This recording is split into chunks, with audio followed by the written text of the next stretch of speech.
ఇది పనిచేస్తుంది మన పార్టీ. ఇలా జనసేన వెనకాల నుంచి పనిచేసిన ప్రతి ఒక్క జనసైనికుడికి నా ధన్యవాదాలు. నేను మీలో ఒక్కడిని కళ్యాణ్ బాబాయ్ కానీ జనసేన కానీ ఎప్పుడు ఏం కావాలన్నా కూడా ఒక చిటికేస్తే మీకు ఉంటాం.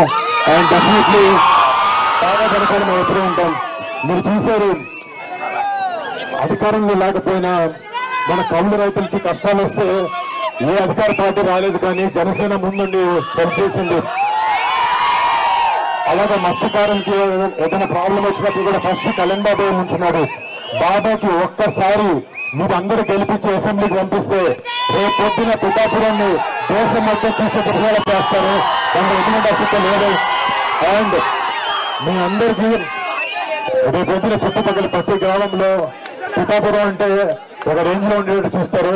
అంటే మాకు కూడా మా కుటుంబ సభ్యులకి చిన్నప్పటి నుంచి మేము నెల్లూరులోను మొగల్తూరులోను పెట్టి పెరిగిన తర్వాత సినిమా ఇండస్ట్రీ అటు ఇటు తిరుగుతున్నాం. మాకు సొంతూరు అంటే ఆలోచిస్తుంటే ఒకటేలా లేదు. కానీ ఇప్పుడు మా జై పవన్ కళ్యాణ్, జై జనసేన, జై